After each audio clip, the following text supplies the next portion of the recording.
Hello and welcome to the Bandwagon Podcast, the show where we take a deep dive into the music industry. I'm your host Charlie Cooper, and this week my guest is Andy Pullin. Andy is a fellow music tutor and plays bass in the Fab Jam Band, as well as depping for other groups and having a new project on the horizon with myself. Today we get into the role of a bass player in a band, our advice to young musicians, and Andy's achievements throughout his career.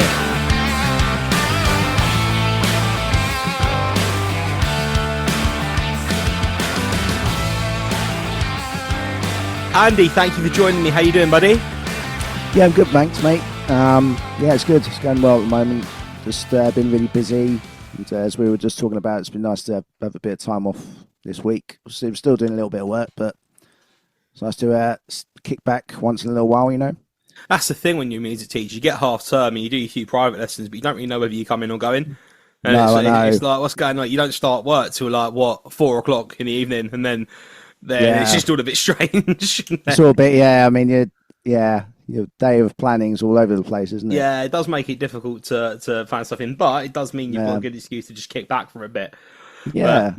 But, Thanks. Yeah, thanks for having me on, mate. As I was just saying, it's a privilege to be on the show, and I think it's great what you're doing, sort of interviewing working musicians and teachers and touring musicians, you know, all sorts. It's really cool. Oh, thank you very much, man. That's really nice of you to say. I mean, it's been a concept I've had.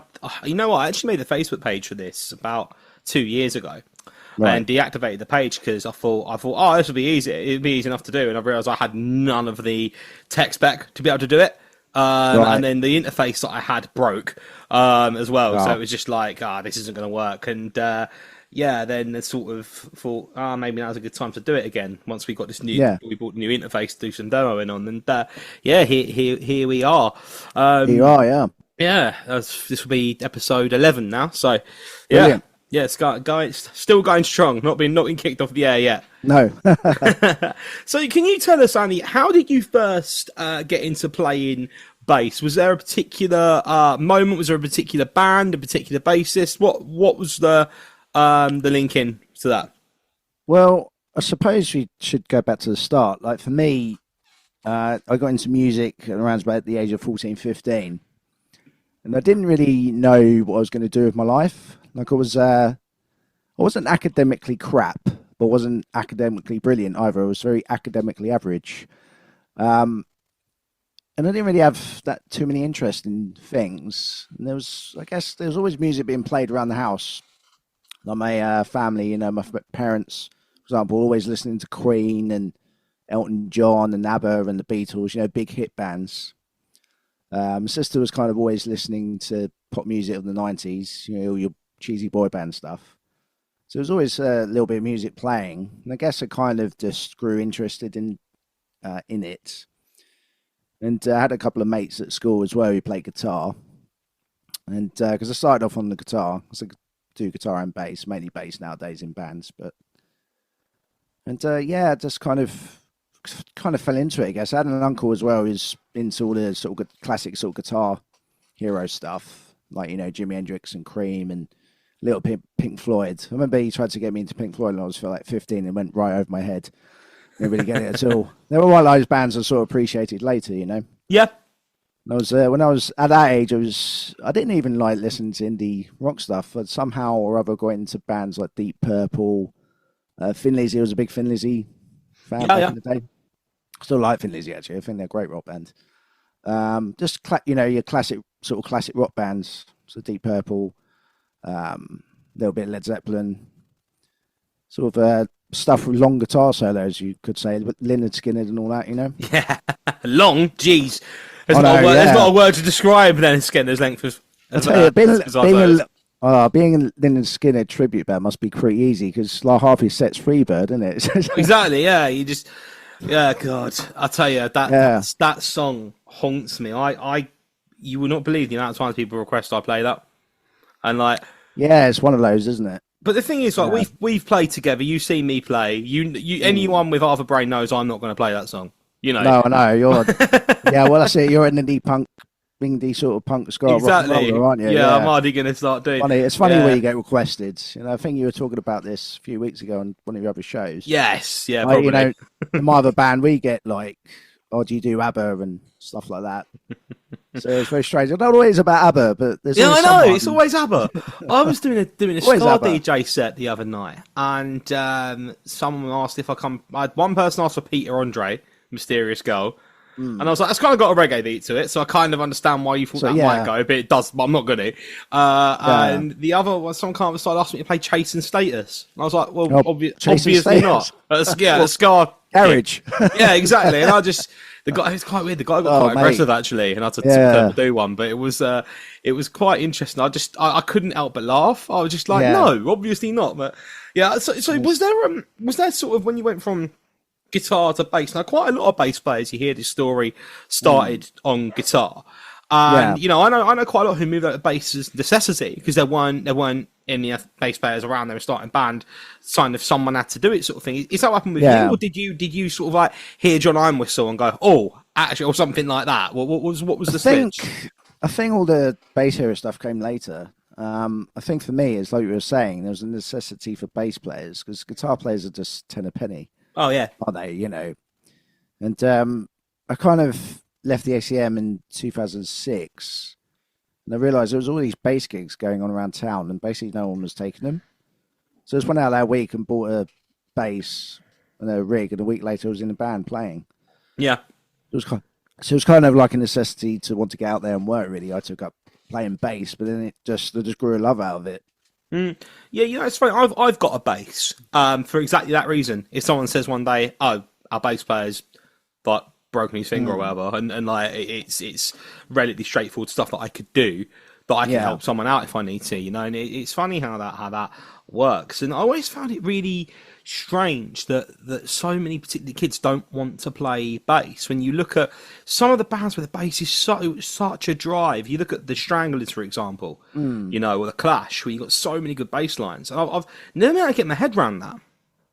Yeah, it's an odd thing, isn't it? I think it's one of those instruments that's a bit subtle. You don't realise like how important a bass line is, or the low end in the mix even is, until you sort of get a bit older, like really get into the music side. I think when you're a kid, like that, you know, going back to when I was 14, 15, through to being, you know, 18, 19, all you really want to do is rock out a bit and play solos. Well, I did anyway.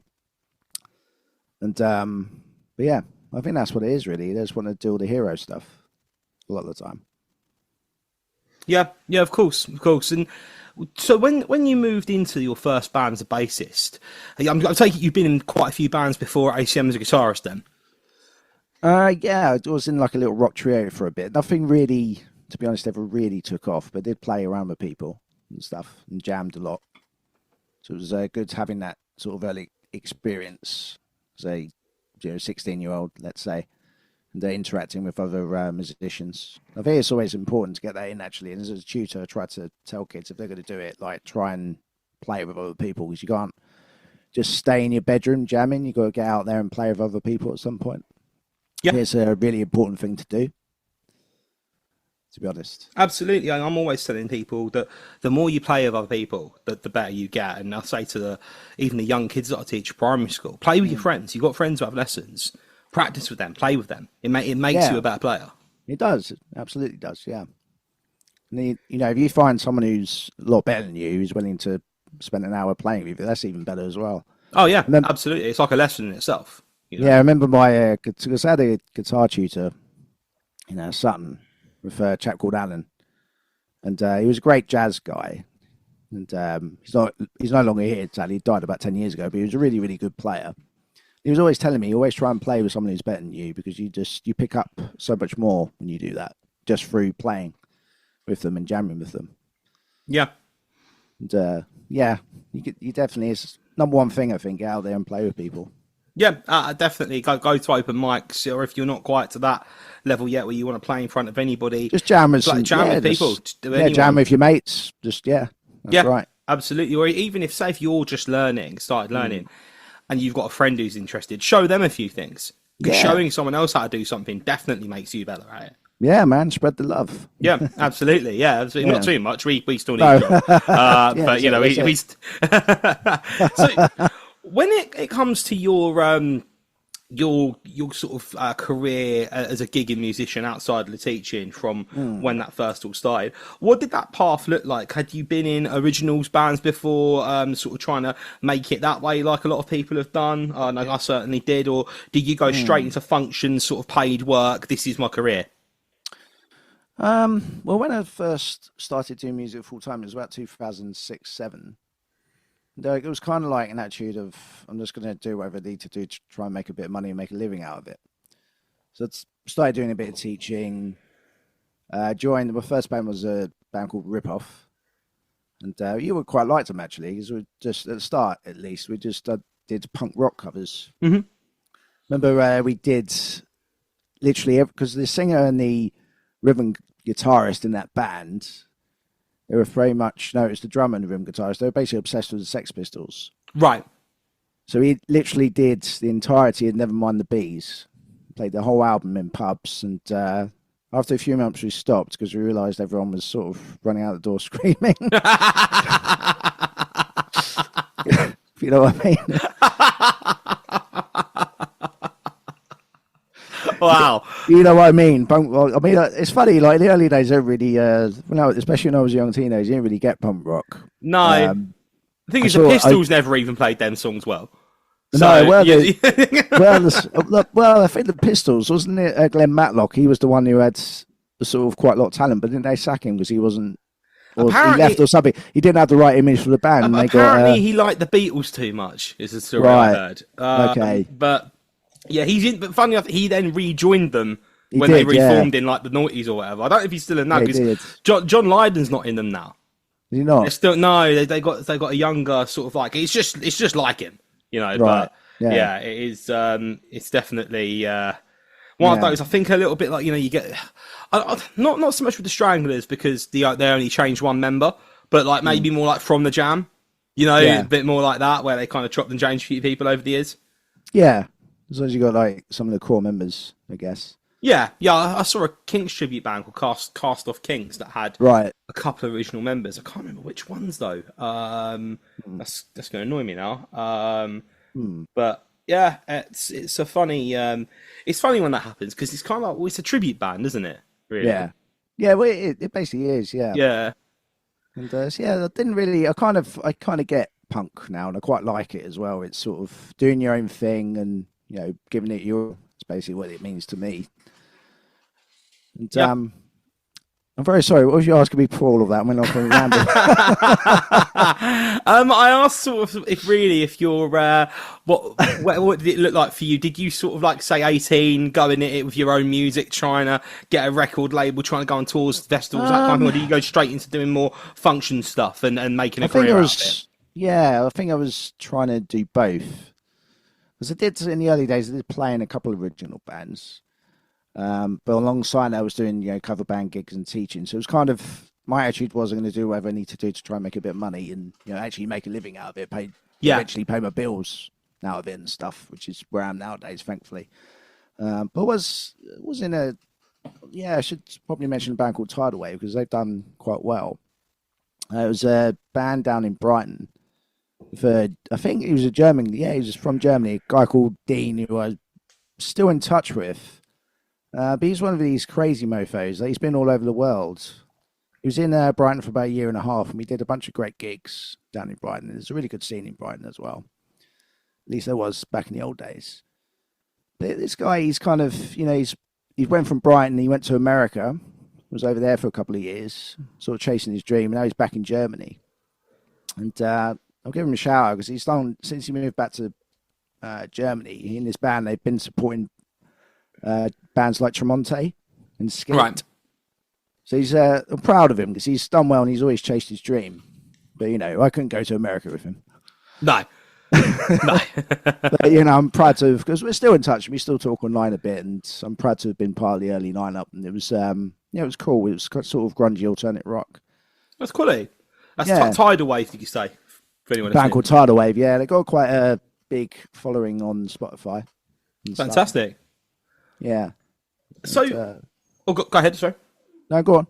I was just going to ask with that sort of how that's led into. So you're in a I guess pub cover slash function band at the moment, Fab Jam Band, and you're in another group as well, I believe. Is that right?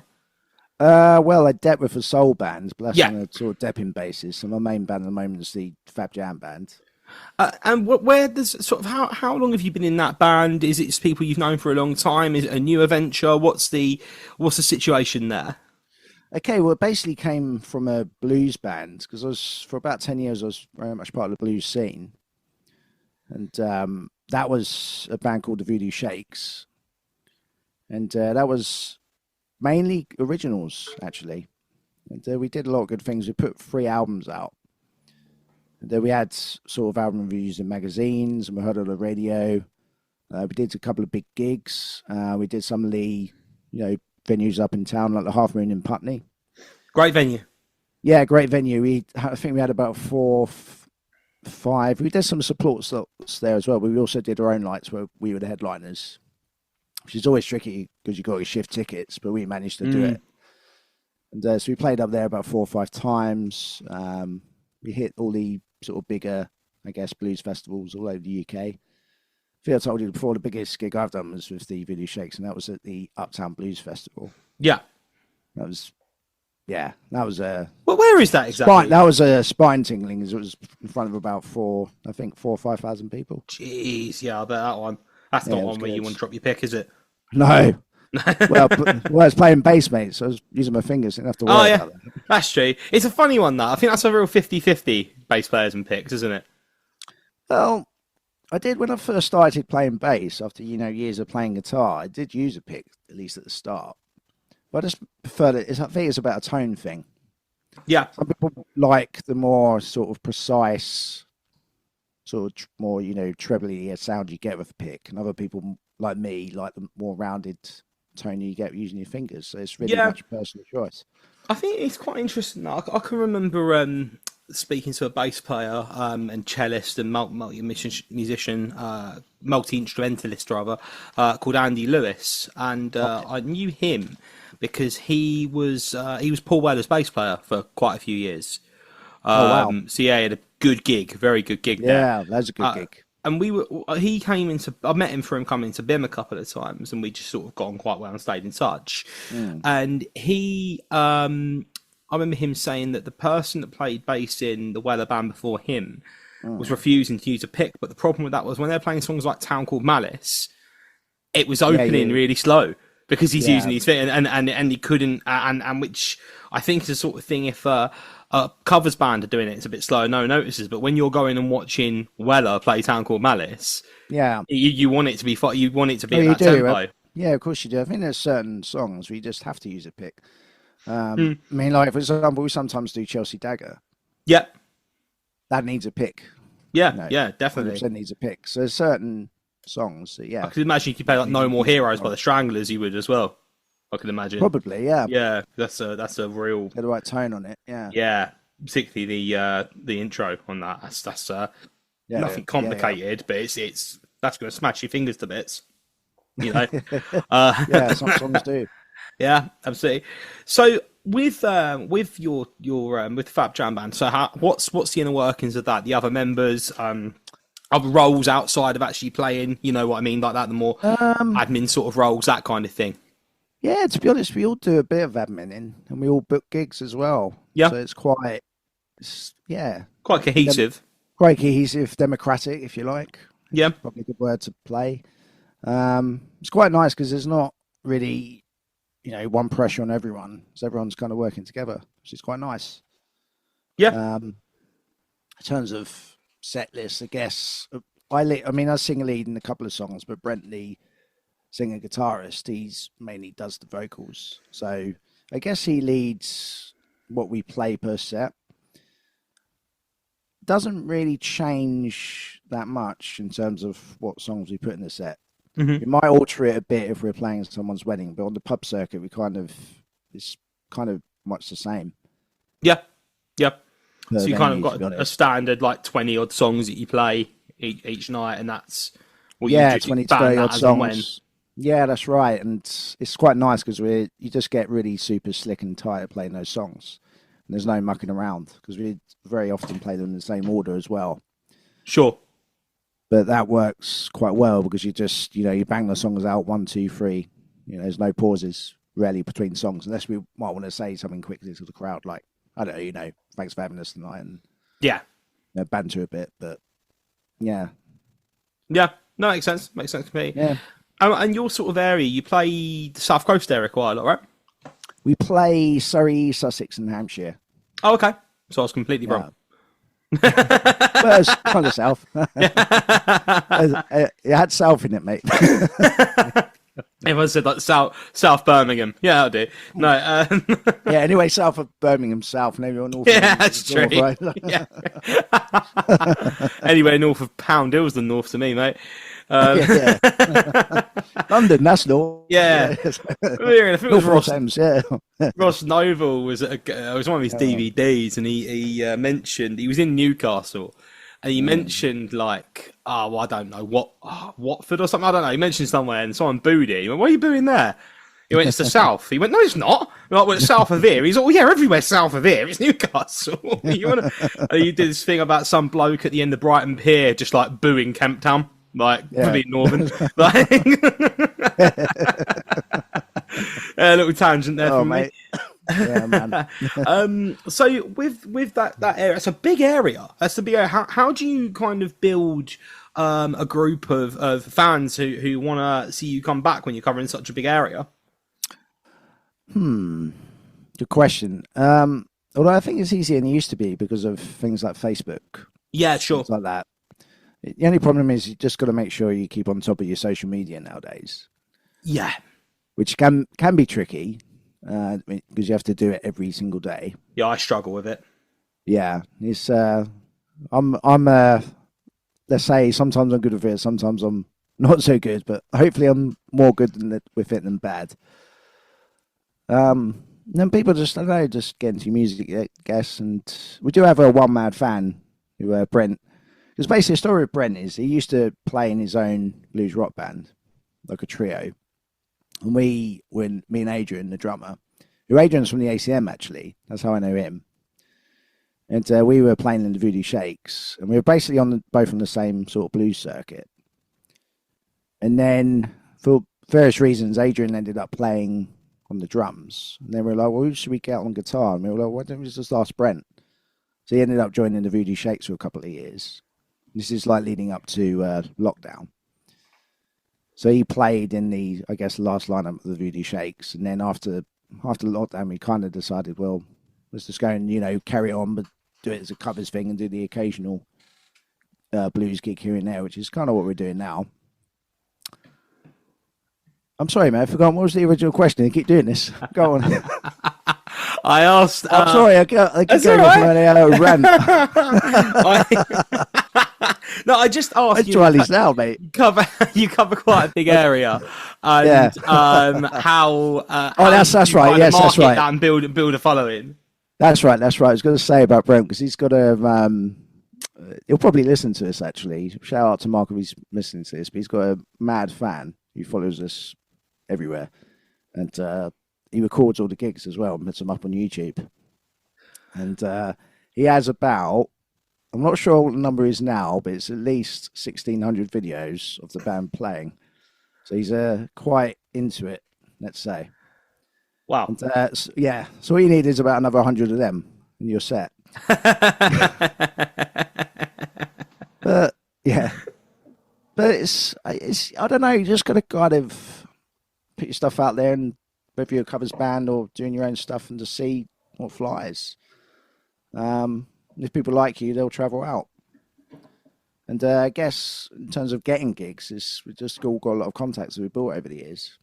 Mm. Now my area is mainly sort of Surrey and sort of around here and down in Brighton. Brent's over, I guess, from Portsmouth.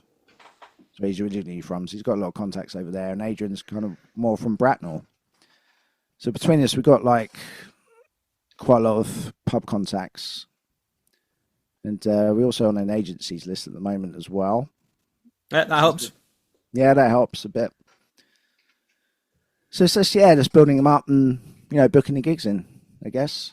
And if people turn up, great. Like some people consistently turn up. Sometimes you just turn up, you don't know who you're going to play to. No, no, that's the tricky ones, isn't it? Where you don't know if you're going to have 5 or 50 at a place, you know. No, and I guess all you got to try and do is just play well on the night, wherever the gig is, whether it's one man on a dog or hundreds of people, just do the same job. Yeah, I mean, I had a gig recently, I won't say where, but you actually came along to it where everyone was sat out in the garden. It's a lovely summer's evening, and they wouldn't let me go and play to where everyone was sat. Yeah. And I was having to try and kind of drag people inside, which just wasn't going to happen.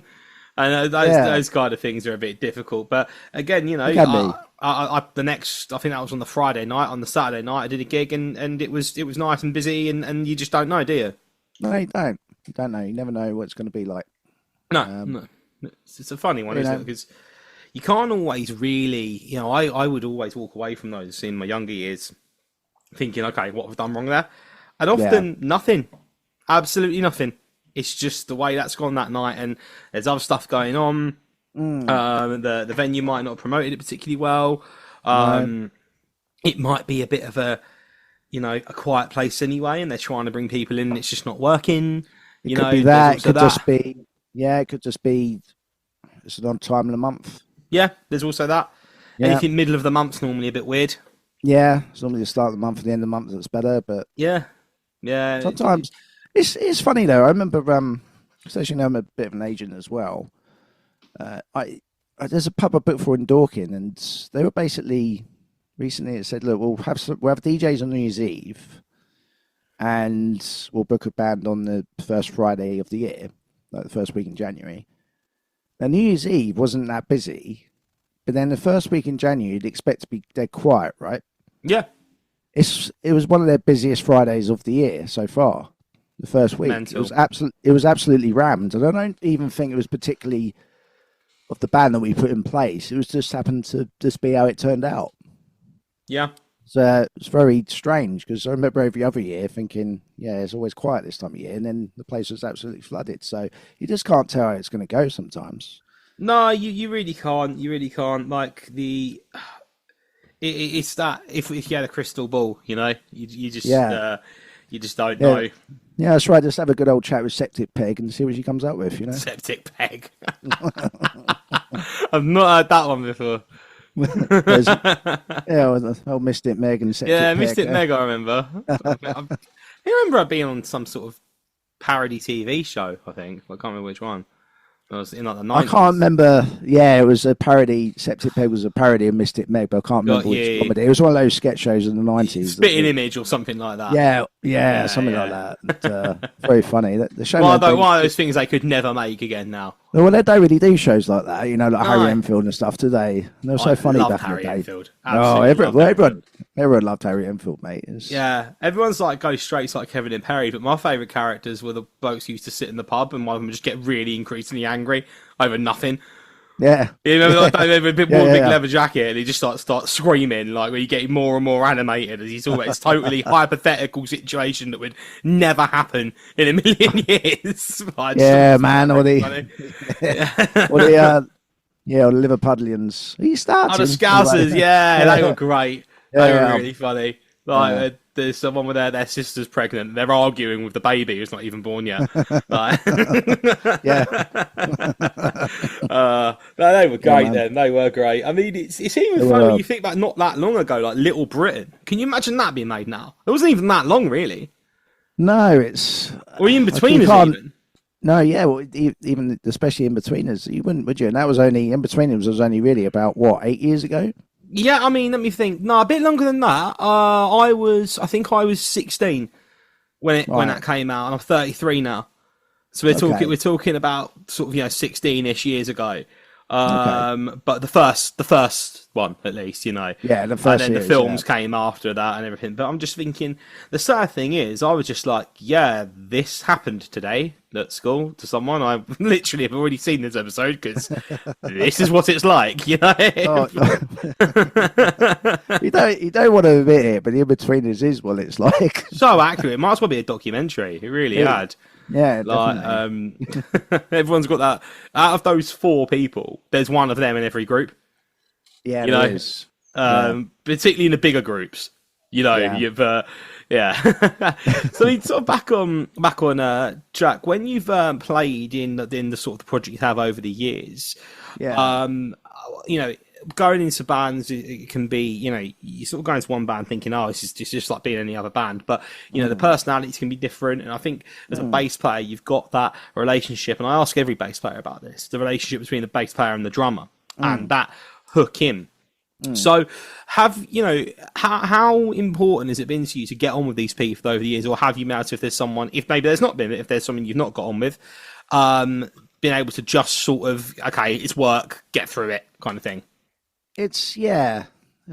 I mean, I don't know, I'm just thinking about the Fab Jam. I mean, if you work with people for a long time, you're going to have little tiffs here and there, And I guess you just got to work through them. Like, a tiff's a tiff, and it's not to be taken personally. And I guess sometimes it does affect your playing. Sometimes I'll just turn up at a gig and I happen to be in a bad mood for whatever reason. They'll be like, right, lads, we're playing all the songs at double tempo. Right? I'm pissed off. Here we go. So yeah, it definitely affects your mood. In terms of locking in with the drummer, yeah. I think you just got to try because it's funny because sometimes we have a deck drummer and they'll play with a completely different feel or style on the same song to Adrian. So then I've got to sort of change up the way I play. And then sometimes they'll have a bass step in, and Adrian will probably change up a little bit the way he plays to match the bass player who's stepping. Mm-hmm. So it's yeah. So it does alter your mood, I guess. But you just got to try and play the song well and not let outside distractions interfere so much. And say, for example, is that when you go to more almost like a click track mode rather than trying to sort of sit inside the bass drum? Yeah, I guess you could say that. Yeah, yeah, that's interesting. Try and lock in as much as you can. Yeah. Almost like, I mean, quite a lot of bands nowadays play to a click track live. Is that something you ever done? No, we don't do that. No, it's usually Adrian will count it off, or Brent will start the part on the guitar, and then we'll jump in with him. Yeah. It's whatever tempo someone starts it off at, that's the tempo on the night. See, I prefer that. I don't even like playing to a click in the studio. I hate it. But it's got to be done then. But yeah, I mean, I totally get... The thing is, when you're recording stuff in the studio, it has to be a lot more slicker. So I kind of get that, but for me, like, live is live. I don't even like using backing tracks if I can help it. Yeah, I don't. I mean, people just assume, I think, because it's just me, that I'm going to use a backing track. And the amount of times I have my break and people will come up to me like, oh, it's so, like, they're actually quite impressed that it's just me. And I think, do you know what? Playing to backing track's actually harder. Yeah. Musically, it's harder. I think it is. You've got to keep in time with something that's set. And you've got to keep in time, and you've got to, like, sometimes, because we sort of wig out a bit, like, we jam around with some songs a little bit, But if you're playing with backing tracks, you're stuck with that structure. Yeah. And if you screw that, like, if you accidentally go to the chorus too early or something, when it's still the verse, then everyone in the room is going to know about it. Yeah. But if you're just playing live within the band, someone makes a mistake, well, you just, keep playing, don't you? You just play through it and ignore it. Because most of the time, the people in the audience, they're not going to know that. No, exactly. This is it. Like, I say to people quite often, like, smash a wrong chord sometimes. It happens, Yeah, it does happen. It does happen sometimes. You just play through it, though, Well, it was our first rehearsal with Tommy and Johnny. I had Tommy on the show a few weeks ago. Well, I realised I've been playing Boys Don't Cry wrong for like 7 years. Yeah. I had no idea there was an extra chord there. And he pointed out to me, I was like, of course there is. That makes so much sense. But, no one else would have noticed that because it's just me playing it. That's it. I mean, suddenly, Boys Don't Cry became abstract jazz. Exactly, yeah. Never would have thought that from Robert Smith. Saying that, he's quite an unpredictable fella. You never know. Well, he does look like a bit of a jazz guy, doesn't he? He does a bit, I kind of feel like if you had no idea who he was and you saw him and someone said to you, right, what do you reckon about a guy? Like, paint us a picture of this guy. Yeah, I like, yeah, painting, didn't he? But yeah. What you say? Oh, yeah, that guy's definitely jazz. yeah. I saw this clip come up from a while ago. It was when The Cure got inducted into the Rock and Roll Hall of Fame. Yeah. And there's this American journalist, this lady, and she's like buzzing. And she's going, the Cure inducted to the Rock and Roll Hall of Fame. Are you as excited as I am? And Robert Smith just looks at her and goes, not by the looks of it, no. That's all she gets out of him. He's just so blasé about it. Just blasé and blunt. So British about it. It's hilarious. I think right there was the difference between America and Britain, literally in that one clip. Yeah, well, I don't know. Some like certain big, massive pop stars, they were just doing it for the music. Apparently, like David Bowie, he didn't like any of that. No, like, I don't think he would ever. Like, if he won an awards, he wouldn't turn up. Yeah. Wasn't interested. I mean, Weller sent his CBE back. Did he? Yeah. I mean, he'd turn up at like NME or whatever and be like, "Oh, thank you," and because I feel like he's thinking, well, people think I've gone out of the way, taking the time to vote for me for this, I should turn up and at least accept the award. And I've never heard of him like refusing an autograph or anything like that, for example. But I met him once through a beer, and he was very quiet. He seemed actually quite shy, which was surprising. Yeah. I think there are a few people around like that, and a friend of mine met Carl Barrett at the Libertines, and said he wasn't quiet, but he was just like such a normal, just humble. You wouldn't have expected if you didn't know who he was and you met him just on face value, and someone said to you, "Oh yeah, that's the singer at the Libertines," you'd be like, "No, it's not," because it doesn't give that vibe. Yeah, I think now that's the thing. You expect them to be doing something crazy or something, don't you? Yeah, or just being like a full-on sort of rock and roll person. I can remember this. Like, go on. Sorry. No. Please finish. It's I think what people forget is these people. They're sort of ordinary people, but put into extraordinary circumstances. Yeah. Their talent. And people forget that sometimes. Oh, they do. I mean, I remember hearing, seeing a short video. I thought it's really creepy that someone made a video of somebody without them knowing as well. That's really weird. And it was Eric Clapton in a laundrette, just like putting his laundry into a washing machine. Yeah. And that is a bit of a weird thing to see, I'll be honest. Like, if I saw Eric Clapton in a laundrette, I'd do a double take. Do you know what I mean? I'd be like, what on earth are you doing? Surely you've got people to do this for you. You know what I mean? You don't expect them to be doing that, do you? Expect them to be sitting on like some golden throne somewhere, communing with gods of rock and roll, like in a semi-days of meditation. Yeah, you don't expect them to just, it's laundry day today. It's Monday. But also, like, why hasn't he got a washing machine? Surely he can afford a Bosch. You know, like with all the money he's made over the years. But like, I did find that quite funny. But it's another. I saw a great picture of. Talking about Weller again, actually, just because this is what I've seen, where two guys had gone to an Indian restaurant before going to see Weller in like Wolverhampton or something, and one of the guys has got like, when you see these blokes in their 50s and they've still got like the mod haircut and it's like thinning and they've bleached it and you're like, mate, give up, like, come on. There's plenty of those guys around, God bless them. Exactly, and like, you can only comb over one side, mate, you can't do both, but there's this guy in there with that haircut and like a jacket, and his mate, it's obvious, he said to the owner of the restaurant, "Oh yeah, that's Paul Weller, he's just coming here something to eat before his show," and they've believed him, and they got a picture, sent it to the local paper, and the local paper have also believed it, and published the picture, and it's just some guy who clearly isn't Paul Weller. I'll send it to you later because it's really funny. It doesn't even look that much like him. He's wearing a Fred Perry polo and he's got that haircut. That's literally it. Like, it'd be like just seeing like some bloke with like short dark hair and being like, "Oh yeah, that's Pierce Brosnan." That. Oh, is it? You know what I mean? It would be the equivalent of that. Like, but moving forward, you said the love of bass come later. Yeah. What are the bass players that have had the most influence on you? Weirdly enough, they all begin with J's. I think my number one guy is probably James Jamerson, who played, as part of the Funk Brothers, Motown. Oh yeah, he's probably still a very high influence on me. I did like John Entwistle. Jack Bruce, he was another early influence. Probably John Paul Jones as well. Yeah. Again, it's all like classic rock territory. JJ Paul Burrell, McCartney. well, yeah, a little bit of Paul.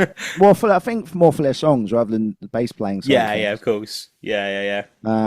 Probably Jacko as well. He's Yeah. another big influence. Probably Jacko and James are my two number ones. Also, really like some of the sort of late 70s guys. JJ Burrell. Yeah. Hit Me with Your Rhythm Stick. I forget his name now, which is very bad. The Injuries bass player. Norman Watt Roy. I mean, he's a great bass player as well. Norman Watt Roy. Funnily enough, I've actually seen him play, but not with the Blockheads. He was touring with Wilco Johnson for a while. Yes, he wasn't he? He was in Wilco's solo band. Yeah. Yeah, and it was really funny. So I was going to see the Stranglers, who are like one of my favourite bands of all time, and I walked in, just got a beer. I was at the Brighton Dome. I was like 18. I was with my dad and a few of my mates. My dad's a big He got me into the Stranglers. So we have gone over to the merch stand just to have a look. And it's all this Dr. Feelgood merch. And I've gone, what? What's that about? And I've looked at the running order. Just they've plastered around sometimes, didn't they, on the wall? And it said Wilco Johnson, like 7:30 or whatever, and like the Stranglers 8:30. And I was like, what? And he introduced his band, and it was the bass player and the keyboard player from the Blockheads. And then nice. I can't remember who his drummer was, but he was fantastic as well. He was was so good. Yeah, great bass player, but a great performer as well. Yeah, I think there's all the sort of fancy stage moves and stuff.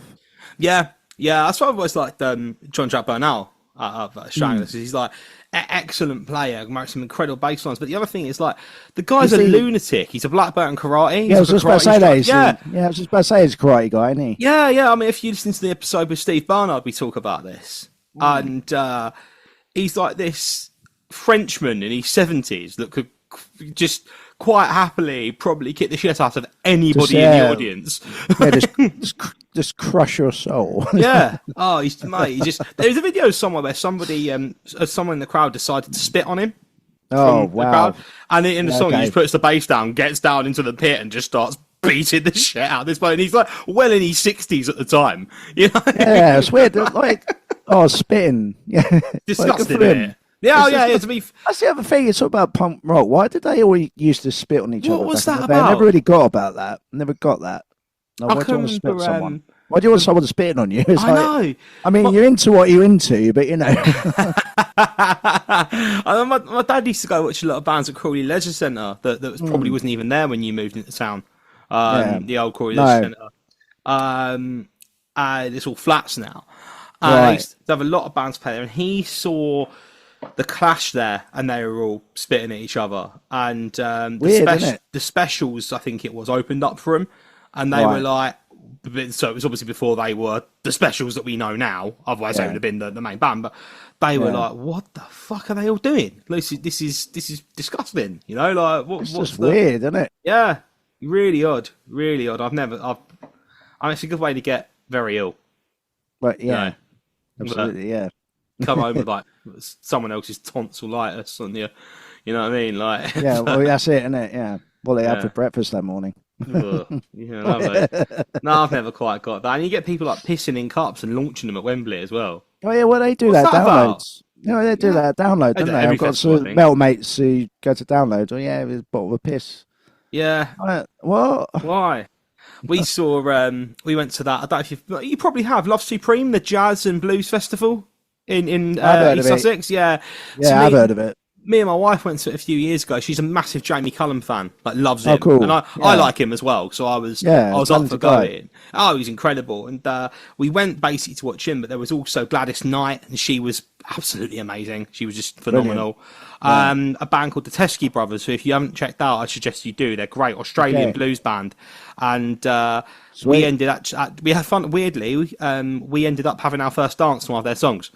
When we got married, so but it was sort of Jamie Cullum, and somebody like tried to hand him a drink when he was walking around singing. In the middle of his song, he just goes, "I've learned the hard way to never accept the drink from the crowd, mate."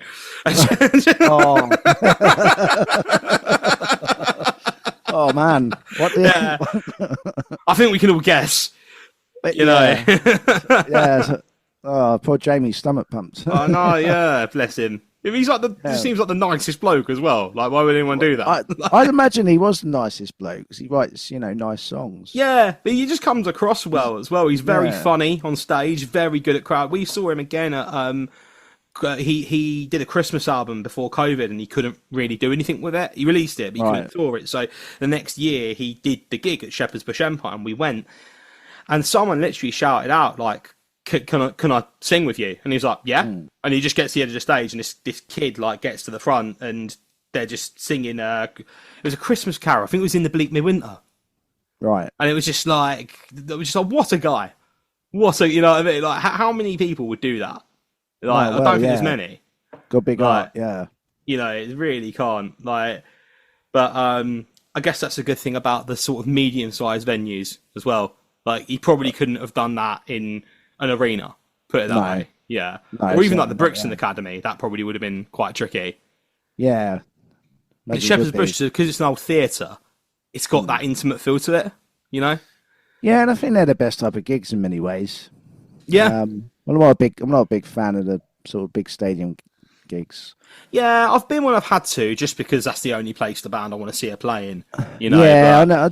I do get that. Yeah, and the band's gonna, if they're gonna play at that level, they're gonna make a certain amount, and if you can do that, if you can command that, then you should. But I don't know. I think for me as a musician thing, yeah, the sound is always not that great. I remember going to see Bruce Springsteen with my wife's family a few years back at Wembley Stadium.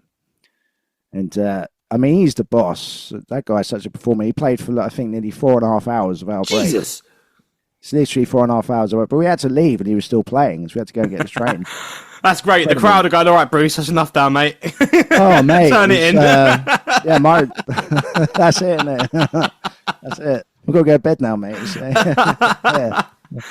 But they're shutting the car park, Bruce. Let me go. He's still there. 6 a.m. in the morning, he's still playing. It's just like a few diehards, like, oh yeah. He ain't going home. He's still there now. Oasis are going to be sat there like, Bruce, we fucking hurry up. We got to go in a minute. No, I never stop. Yeah, he's on the Duracell. I tell you, he's on the Duracell. Yeah, God.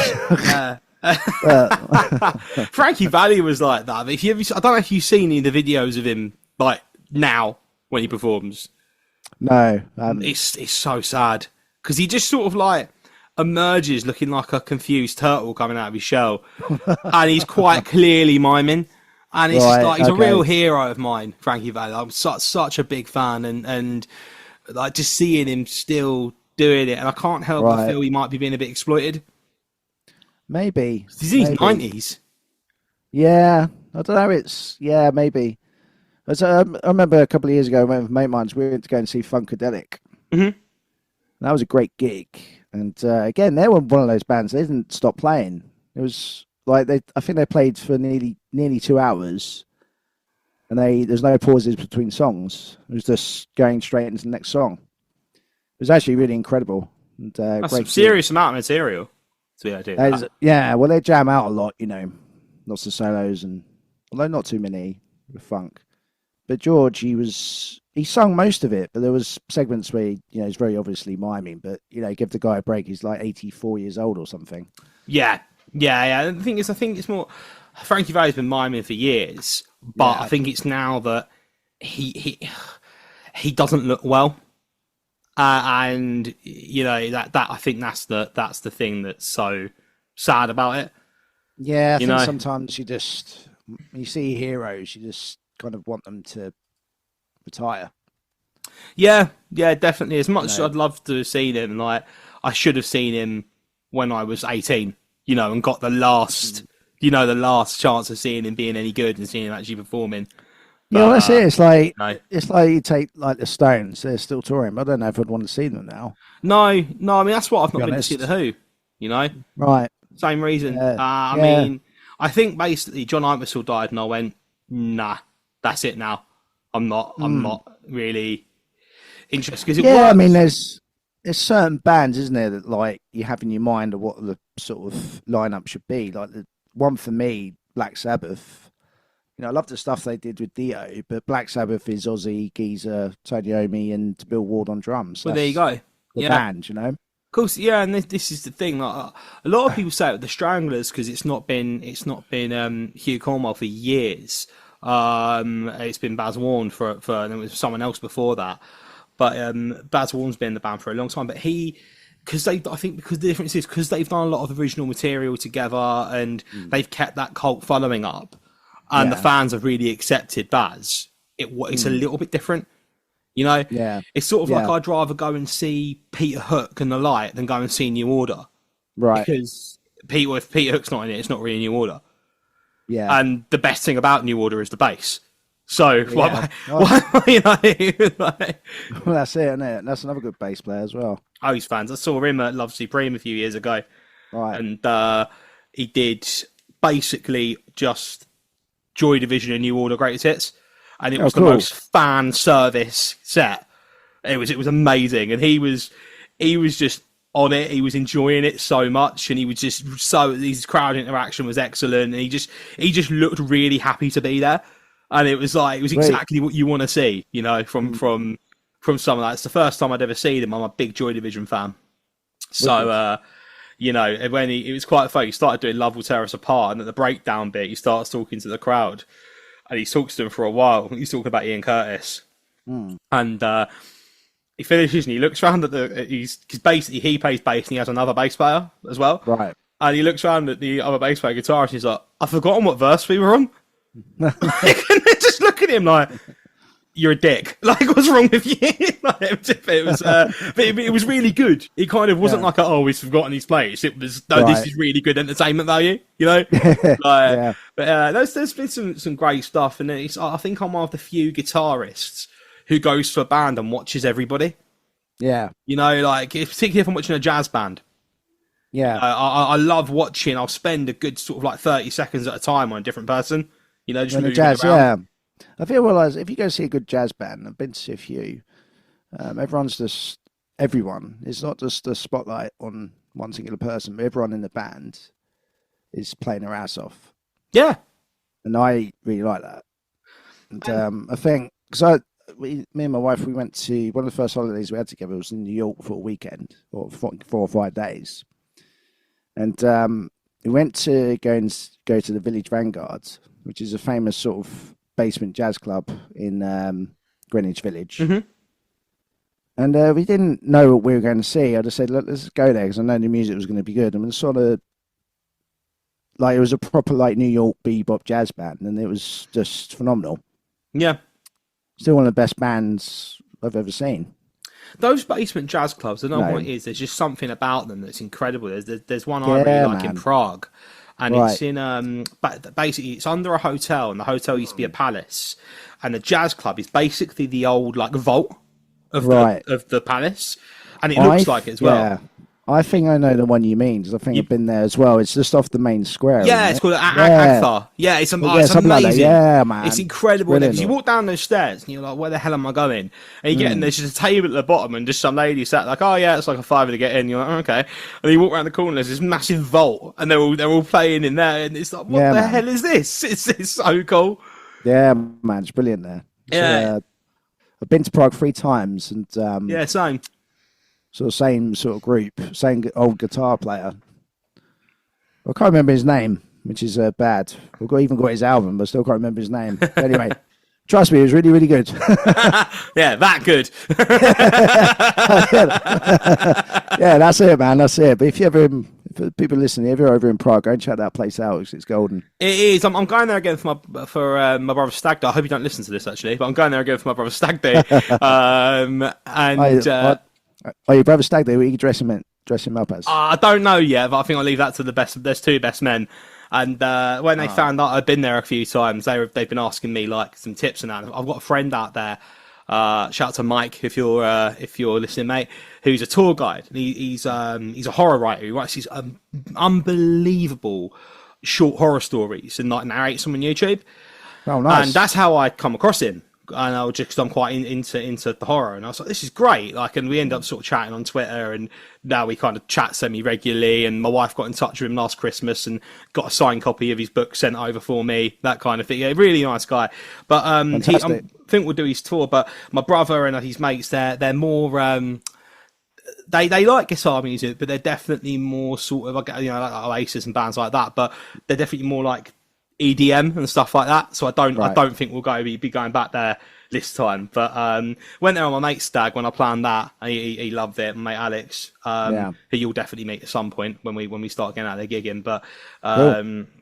Yeah, and it's a cool place. I actually ended up chatting with the owners, the drummer in the house band, and I ended up chatting with him after last time I was there, and we were talking about Ronnie's. And Ronnie Scott's. Yeah. And I said I'd been there a couple of times, so I saw Dave Sanborn. And he's like, yeah, he's played in here a few times. I was like, oh, has he? He went, yeah, this is when Dave Sanborn was still alive. And he got his phone out and showed me Dave Sanborn's number in his phone. And he was like, I'd call him, but we're in a basement. I haven't got any signal. Damn. You're like, oh, damn. Yeah, that would have been cool. That would have been really cool to be like, hello, Dave. Like, one of the like best saxophonists that's ever lived. You know, just like on the blower. But that was good. So back to you and your sort of what you've done and your achievements so far. I mean, you mentioned that gig you did at the Blues Festival with 5,000 people. What was the build up to that? Well, we just basically put an album out. We did 3 albums, one in 2014, one in 2016, one in 2018.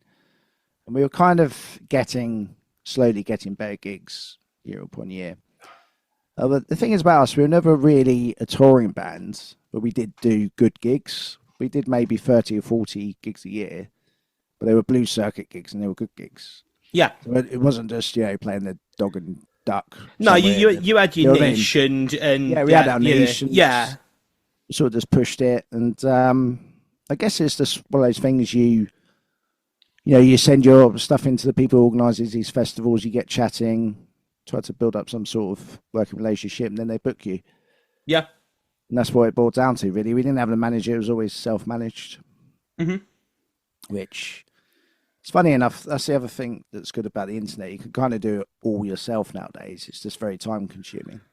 This is the thing, isn't it? It's time. Yeah, it's time. Yeah, complete time. How do you manage that? It's difficult to manage, but it does give you more control. Yes. Which is a good thing. Yeah, definitely. And I think with that is it. It's a control thing. Like there's a lot of... So in my old originals band, we got offered a couple of times, quote unquote record deals, but it was basically you keep doing everything you're doing, and we're going to take 10%, and you can say you've got a record deal. But what? Hang on, what's the benefit here? Yeah, sometimes you think is it worth it? Yeah, well, exactly it, isn't it?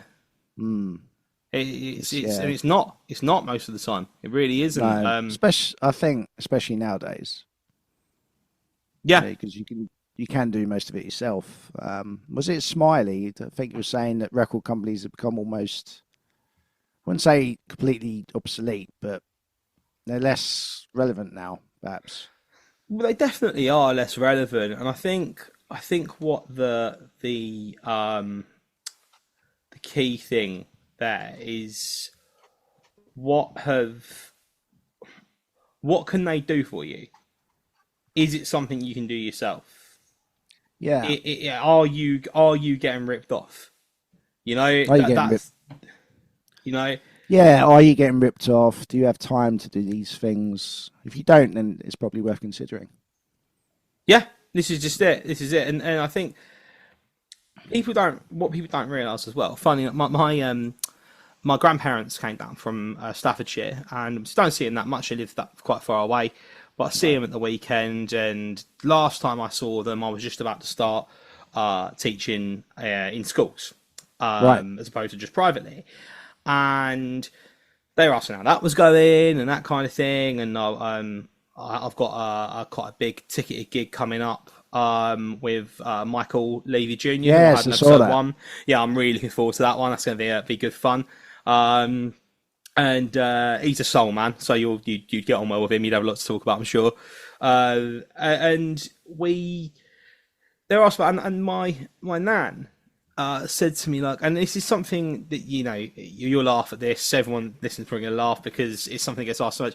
How would you ever consider something like X Factor, which doesn't even exist anymore, No. or The Voice? And I was just like, well, the thing is, even if I won it, it's the only prize in the world where the prize is to be £1 million in debt. Because that's what a record label is. It's a lot. A record deal's a loan.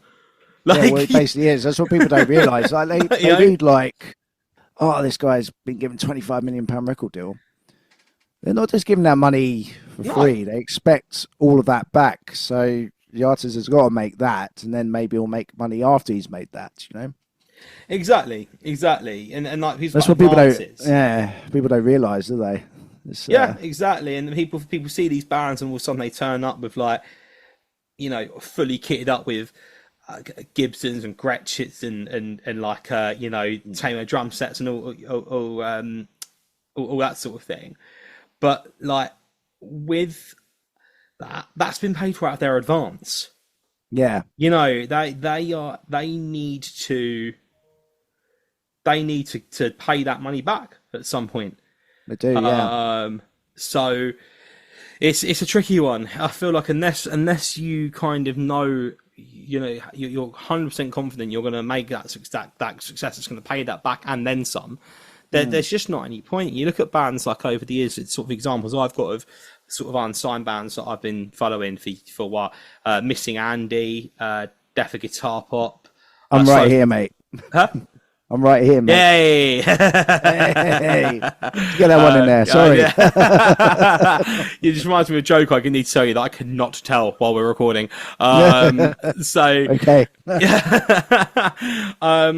So all of those bands who have made such an impact on their core niche audience, they've got that they play big shows, but they've not had that label, and you don't necessarily need to do that. We in Mile High City, we played some pretty big hometown shows without that.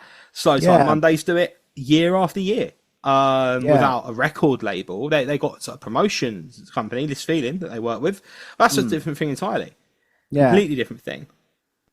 I think in a way it's a better way of going, because your audience that you've grown, they're the kind of like your natural audience, if you know what I mean. Like you've built them up yourself, type of thing. Yeah. It's like that chap who follows us around. He likes the band. He's mainly Brent's fan. He's been following Brent for years and years and years, and he always will do, because he's Brent's sort of one of Brent's true fans. Yeah. And I think if you could do it that way, it's a lot of work. I'm not saying it's easy, but if you can do it that way, then it's better to do it that way. Just grow it naturally. Yeah, massively. And it's like, sometimes I'll be on the odd occasion I do get to go and watch a band in a pub or whatever, and I'll see them packing up, and they're kind of people are, while they're packing up, you've got someone coming over to chat to them or whatever, and you can see them visibly getting frustrated that they're like being held up from packing up, and like it's just like you can't do that. It's hard though, isn't it? It is hard, because sometimes like we've had a gig where maybe we're feeling a bit under the weather, or we're not in the best of moods. Like any job, you'll get days like that, and you're like, I just want to pack up and go home. But someone comes over to talk to you, and they've taken the time to do that, and you've been paid to entertain that person, and they want to speak with you.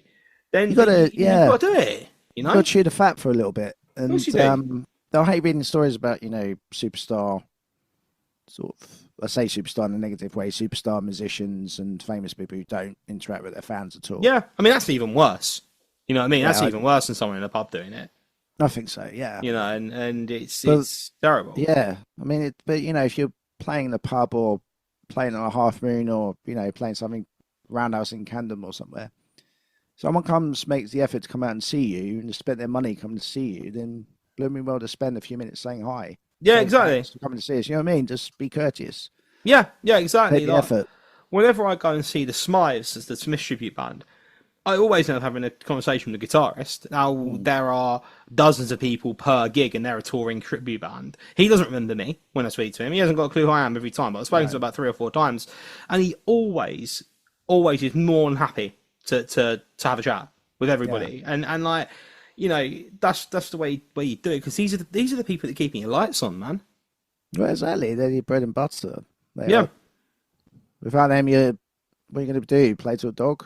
Well, yeah. I mean, that. By the way, that does not mean they can keep requesting ABBA. That they can stop doing that. That's becoming a bit of a meme on this podcast now. ABBA requests, but ABBA requests. Oh, yeah. I go past when I go to West Ham. I go past that ABBA arena. It's literally next to the train station at the DLR station when I get off, and it's just so. It's the most bizarre thing just seeing like you've got like hundreds of football fans and hundreds of other fans all getting off the train together, and then walking down the stairs. Some are going left and some are going right, and then on the way out, if we've won and we're all drunk, we're all singing "Nous les Vous" with the people coming out of the ABBA show. It's like it's so strange. It's so weird. Oh yeah, man. But that's an impressive thing, though, isn't it? That sort of AI projection thing they've done. It is. Hologram thing, whatever it is. It's weird. It's weird. It's an impressive bit of tech. It's impressive. There's a part of me that thinks, I don't know, it's like the whole tribute band thing. I'm not so much into tribute bands. I just think once a band has its time, then, because there's so many other bands out there that need support, why not try and get into their music, Yeah, absolutely. I mean, I think tribute bands have got their place, particularly from like the cabaret sort of holiday camp places. They love all that, and I think there's two tribute bands that I like and would say I go to see. I haven't been to in a few years, but I did go through a phase of seeing them quite regularly, and that was the Smythes and the Small Fakers. Other than that, I don't go out of my way to see tribute bands, and I wouldn't particularly want to be in one.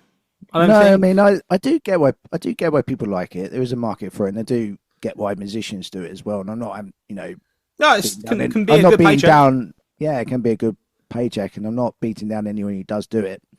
I just find, I don't know, there's a part of me that thinks, okay, you want to be in a tribute band, just play the music. Why are you wearing wigs and pretending you're someone? That's all a bit much, isn't it? I think so. For me personally, yeah, I think it's a bit odd, but I don't know.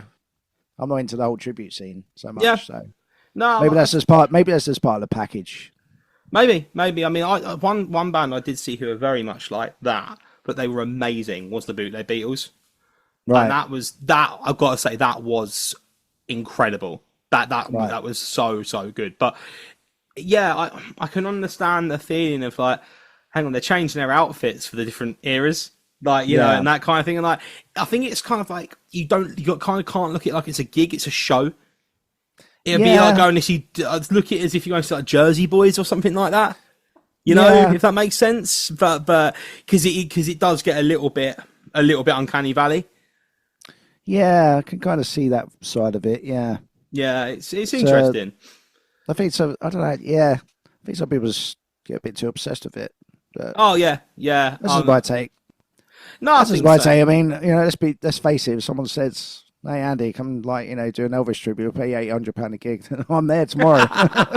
Exactly. All of a sudden, your opinion changes. Yeah, exactly. I love tribute bands. I've always loved tribute bands. Yeah, I've loved it. They're brilliant. No problem. Okay, my face changing. No problem. Why are you probably going to see real bands? Just go see the tribute bands with the good bands. That's it. So what's next coming up for you? Of course, I know one of your projects is something that we're working on together with Tommy and Johnny. That's been a little bit slow while they've been busy at Shocktoberfest. But outside of that, what have you got going on? At the moment, just trying to build my YouTube channel up. Yeah. It's kind of like maintaining things, really. Just trying to maintain a busy diary with the Fab Boys, and if our little project takes off next year. We've got maybe setting up an agency with a friend of mine. Nice. YouTube, I've already mentioned that. Give YouTube a plug. Yeah, just search for Andy Pullin Music. Fantastic. I'll put a link to that in the description of this as well. That'd be great, mate. Thanks very much. No worries. It's just all those things, really. I might do a bit of writing again at some point. See how that goes. I've got no, plans to record anything just for fun at the minute, but we'll see how it goes. Nice. I'm just very busy. I've had probably one of the busiest years I've had so far this year. It's funny. Like a lot of people say that the industry is sort of struggling. I guess it is, and it isn't. Like, I think if you're doing a variety of things, like you and I are, you can actually be very busy. Yeah. If you only rely on one thing, then yeah, it's probably quite tough. Yeah, one's got to supplement the other, as Stuart Blythe said on here a few weeks ago. Yeah. So if your gigs are a bit quiet, then you try and boost your teaching. If your teaching's a little bit quiet, you try and boost your gigs up and sort of have many feathers on your bow, so to speak. Yeah, I mean, something I've started doing recently is saying to people, here's my price. If you want me to do a DJ set at the end for an hour, it's another 50 quid. Yeah. And it's like I'm already there, you know, it's money for old rope at that point. I'm already set up. Exactly, yeah. You know? Exactly, you just got to press play. Yeah, exactly. Just blend the tracks together. Try not to drop the track into the slot of the track that's already playing. I've done that once. Yeah. Oh, man. Do that once. That's the sort of thing you do once, you never do again. No, but I think it depends what time in the evening. There's probably a time in the evening where people don't notice. So, you know, Yeah, on the true. bills. There is that. Yeah, there is that. Yeah. Andy, well, thank you so much for joining me. This has been good fun. My pleasure, mate. Look forward to catching up with you soon. Absolutely, it's been my pleasure, mate. Thanks very much, and yeah, good luck with it. Like I say, it's a great show you're putting together, and hope it continues to build. Thank you, mate. Appreciate it. Cheers. Bye. All right, cheers, mate.